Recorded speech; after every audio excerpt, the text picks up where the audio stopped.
Oke, pada video kali ini kita akan membahas masih pendahuluan elektrostatika di bab pertama. Khususnya kita akan bahas tentang hukum Coulomb. Nah, jadi seperti yang sudah sering mungkin adik-adik pelajari, bahwa hukum Coulomb ini diambil dari interaksi dua buah muatan. Jadi kita anggap Q1 atau Q2, yang mana posisi Q1 ini itu kalau misalnya kita ambil pusat koordinatnya di sini, maka itu Q1 posisinya ada di X1. Ingat ya, posisi itu vektor, jadi dia ditulis dengan huruf tebal. Kemudian Q2 itu posisinya di X2. Nah, artinya jika kita mencari posisi relatif Q2 terhadap Q1, maka itu kita sebut sebagai R, atau jarak antara Q1 dan Q2 ya, yang besarnya adalah besar dari vektor posisi Q1 terhadap Q2, yaitu X1 kurang X2 gitu. Nah, dalam hal ini kita menggunakan acuan koordinatnya di sini. Oleh karena itu kita tidak langsung tahu R-nya nilainya berapa, tapi harus paham dulu berapa posisi X1 dan X2 terhadap pusat koordinat. Nah, X1, X2 ini pun jangan diartikan sebagai koordinat X ataupun koordinat Y. Jadi X1, X2 ini adalah koordinat umum. Artinya kalau misalnya posisinya ini dalam sistem koordinat dua dimensi, maka X1 maupun X2 ini mewakili ordinat dan X dan Y itu ya. Sebenarnya bisa ditulis dengan R1 dan R2 sebenarnya gitu. Tetapi di sini ditulis dengan X1 dan X2. Nah, seperti yang sudah dipelajari pada fisika dasar, bahwa secara eksperimen gaya Coulomb itu didapatkan besarnya itu sebanding dengan muatan kedua partikel atau kedua benda itu yang berinteraksi.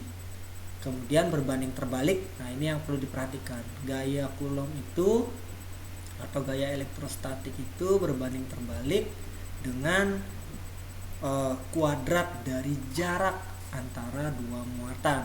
Ya, jarak antara dua muatannya gitu. Yang R ini ya, yang R ini. Nah, berdasarkan sifatnya nanti kita akan lihat di bagian matematikanya bahwa gaya Coulomb ini merupakan gaya sentral gitu ya. Dan jika dua muatan ini adalah muatan yang berbeda jenis, satu positif satu negatif, maka itu akan menghasilkan gaya tarik. Tetapi kalau muatannya ini adalah sejenis, maka gayanya adalah gaya tolak. Oke. Nah, selanjutnya apa yang penting kita bahas di sini? Untuk kita bisa mendapatkan besar gaya Coulomb dari yang diketahui tadi, besar muatan dan jarak antar muatan, maka kita bisa tuliskan bahwa F sebanding dengan Q1 Q2. Kemudian F berbanding terbalik dengan kuadrat jarak kedua muatan, jadi tulis seperti ini, F sebanding dengan Q1 Q2 per R kuadrat. Nah, yang mana F ini kan ini masih besarnya, tetapi karena kita berbicara sistem koordinat, maka karena gaya itu adalah vektor, maka kita harus mendefinisikan arahnya. Nah, arahnya ini ditulis dengan R topi gitu. Jadi merupakan vektor posisi, vektor satuan posisi relatif antara Q1 dan Q2. Jadi R topi ini adalah arah dari jarak keduanya itu. Sehingga dapat dituliskan hukum Coulombnya itu F sebanding dengan Q1 kali Q2 per R kuadrat dikali R topi. Jadi R topi ini adalah arah dari F ini. Nah, kalau kita ganti tanda sebanding ini dengan sama dengan, maka harus ada konstanta yang ditulis dengan K, berarti F sama dengan K Q1 Q2 per R kuadrat dikali R topi. Nah, ini sudah biasa dalam fisika dasar, tetapi apa yang berbeda dan perlu didalami di sini itu adalah sebagai berikut. Jadi kalau diperhatikan di bagian R topinya ini merupakan adalah arah dari vektor posisi relatif antara Q1 dan Q2. Nah, R tadi coba kita ganti dengan besar X1 min X2 ya. Jadi kalau R-nya adalah X1 min X2, kita ganti dengan X1 min X2 tanda mutlak ya. Besarnya itu berarti kita kuadratkan, maka kita tuliskan F-nya adalah K Q1 kali Q2 per besar dari X1 min X2 kuadrat. Kalau udah ada tanda mutlak ini berartinya skalar. Nah, di sini ada R topi. Nah, ingat bahwa suatu vektor satuan itu bisa didapat dari vektor tersebut dibagi besarnya. Nah, perhatikan, berarti R topi ini kan adalah arah dari vektor posisi relatif antara Q1 dan Q2. Berarti dia adalah R vektor itu adalah X1 min X2. Berarti R topinya adalah X1 min X2 dibagi besarnya dia. Maka itulah R topi diganti dengan X1 min X2 per besar X1 min X2. Nah, berarti kalau kita kalikan di sini maka seolah-olah nanti F-nya itu akan kita dapatkan F sama dengan K Q1 Q2 per besar X1 min X2 pangkat 3 dikali vektor posisi relatif Q1 terhadap Q2. Nah, di sini yang penting adik-adik lihat bahwa meskipun di sini ditulis bagian penyebutnya itu pangkat 3, itu bukan berarti bahwa F ini berbanding terbalik dengan pangkat 3 jarak atau vektor posisi antara relatif antara Q1 dan Q2. Tetapi ingat di sini masih ada vektor X1 min X2. Jadi pada dasarnya yang pangkat 3 ini sebenarnya pangkat 2, satunya itu dia jadi satu dengan X1 min X2 membentuk vektor satuan. Nah, lebih jelasnya seperti ini. Nah, sekali lagi hati-hati ya bahwa F itu adalah Q1 Q2 K Q1 Q2 per R kuadrat dikali R topi gitu. Adapun mungkin di fisika dasar sering disebutkan tidak ada R topinya. Itu kalau kita berbicara besar gayanya saja, yang mana arahnya nanti digambar dari arah dari bentuk muatan jenis muatan Q1 dan Q2. Jadi kalau misalnya dia sama maka tolak menolak. Nah, nanti hasil gaya totalnya kita gunakan resultan vektor. Tetapi dalam penulisan matematis maka tentu saja itu harus notasinya ditulis dengan tepat, sehingga harus ditulis dengan menggunakan arah vektor satuan. Oke. Nah, sekarang perhatikan di sini kita mengenal ada konstanta K. Nah, kemudian dari hasil eksperimen K ini itu berkaitan dengan epsilon 0 atau permisivitas di suatu medium gitu ya. Kalau misalnya mediumnya itulah ruang hampa, atau mungkin kalau misalnya udara bisa didekati dengan ruang hampa, maka nilai K-nya itu adalah 1/4 pi epsilon 0. Jadi karakteristiknya itu ada di epsilon 0 ini ya. Itu kalau di ruang vakum. Berarti kalau ruangnya nggak vakum maka ini bukan epsilon 0 tapi sering disebut sebagai epsilon saja. Namun juga epsilon itu ada kaitannya dengan epsilon 0. Ada namanya kalau K sudah dipakai ya ada konstanta hubungannya. Misalnya nilainya suatu bilangan bulat, anggap aja n, berarti epsilon adalah n epsilon 0. Nah, n-nya itu bisa berapa saja.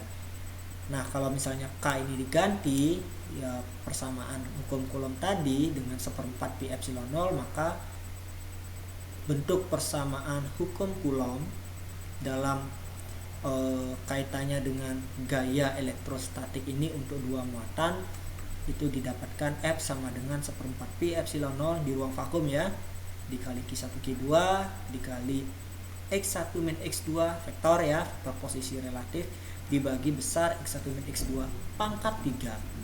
Sekali lagi meskipun pangkat 3 ini bukan berarti gaya berbanding terbalik dengan pangkat 3 jaraknya, karena di sini adalah vektornya, vektor posisinya, bukan vektor satuannya. Oke, di sini jelas ya.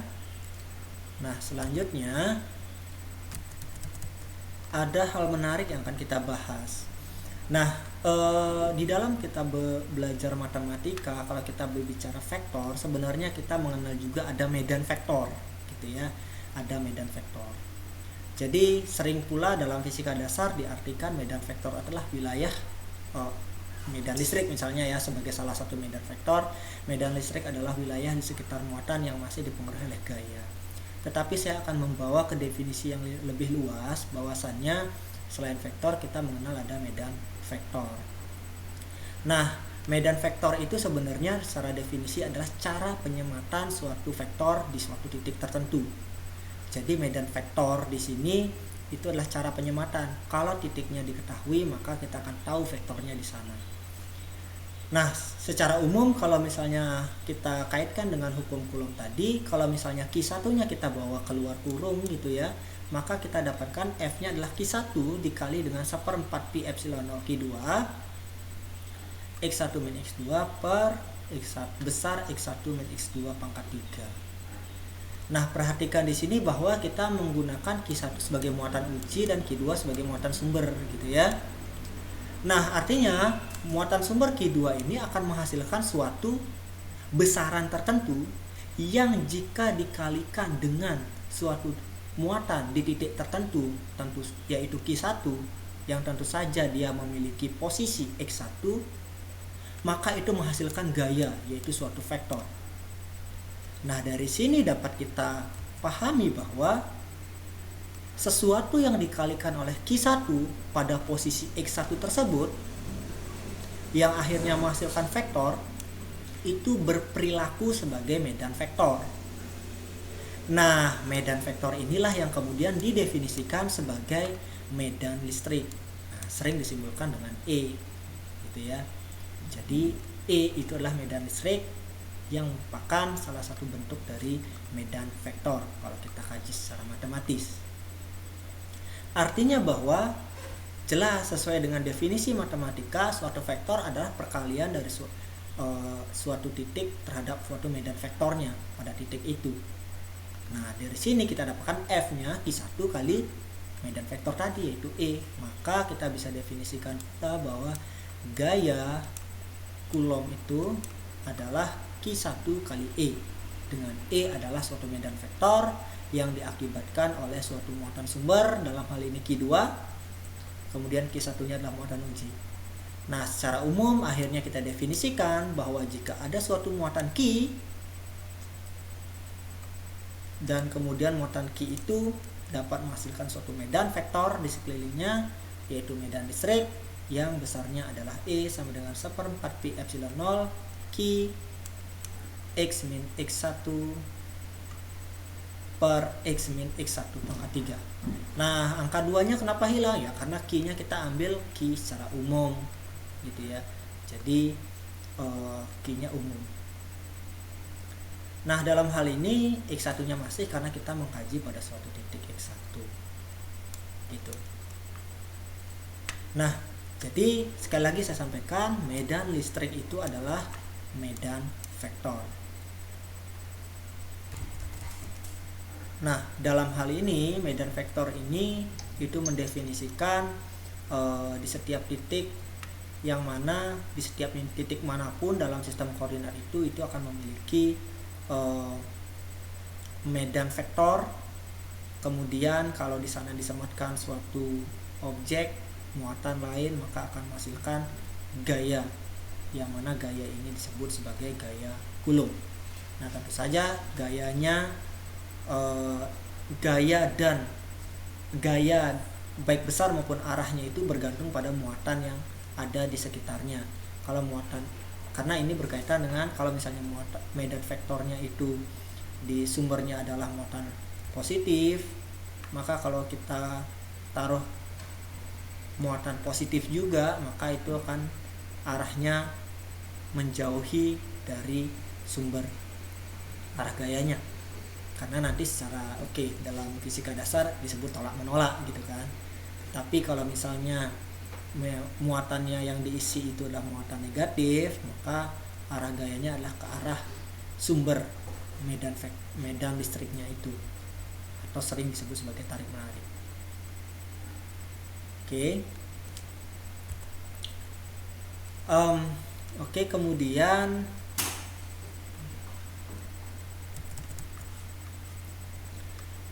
seperti yang sudah disampaikan tadi, jadi gaya itu bukanlah medan vektor, tetapi vektor single vektor yang disematkan gitu ya, disematkan dalam suatu yang dihasilkan oleh medan vektor tersebut pada suatu titik.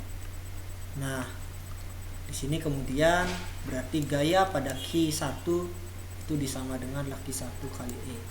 Ya, ini bahasanya sama seperti tadi, jadi hanya beda penulisan.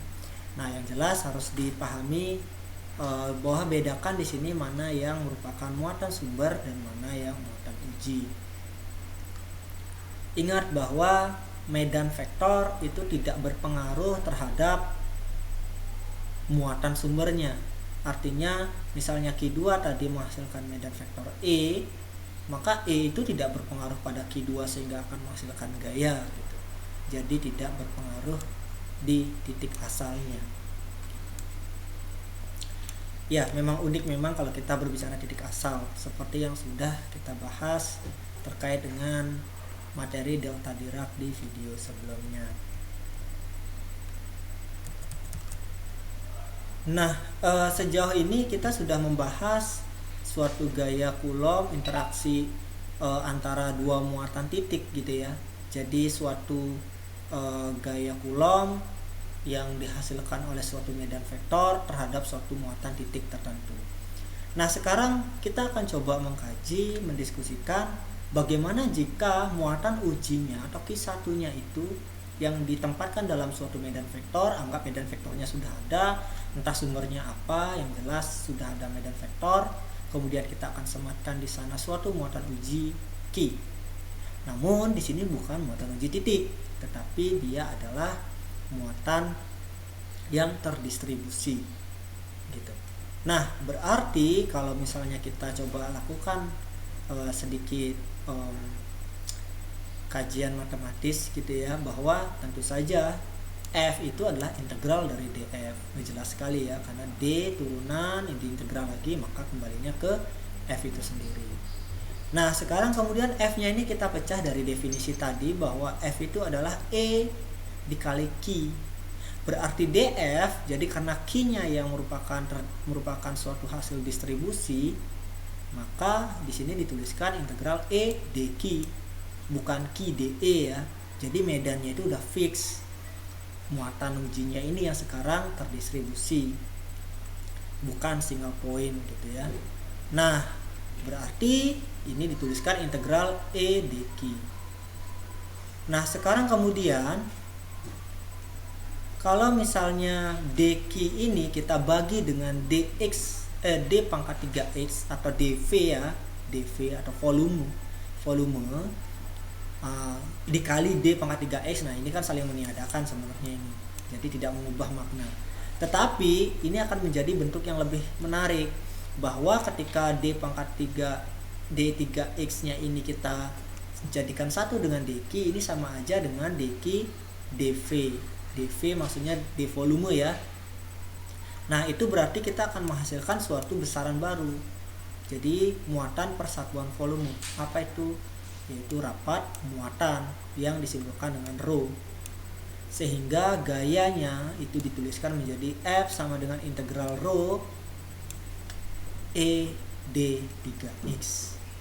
Nah, inilah kemudian persamaan untuk kita mendapatkan gaya oleh suatu medan vektor atau medan listrik tertentu yang bekerja pada suatu muatan, namun muatannya itu terdistribusi secara kontinu, sehingga kita harus melibatkan integral. Asal kita bisa mendapatkan rapat muatan dari partikel bermuatan tersebut.